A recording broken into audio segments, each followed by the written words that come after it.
Estou aqui na Avenida Pinto Alves, sentido ao bairro Vila Maria, onde vocês podem ver aqui, ó, olha a quantidade de água que desce nesse momento aqui. E o trem tá pegando aqui, viu, gente? Olha, é muita atenção, hein? Muita atenção.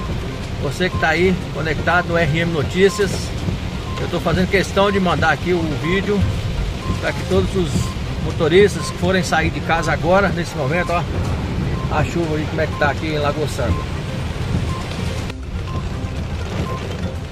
Olha aí como é que tá, galera. Tem que ter atenção, viu? A gente tá filmando aqui. Ó, muita água caindo agora aqui em Lagoa Santa. Então as principais vias estão alagadas. Você conectado no RM Notícia, fica atento aí, tá? Olha aí, ó, muita água. Fica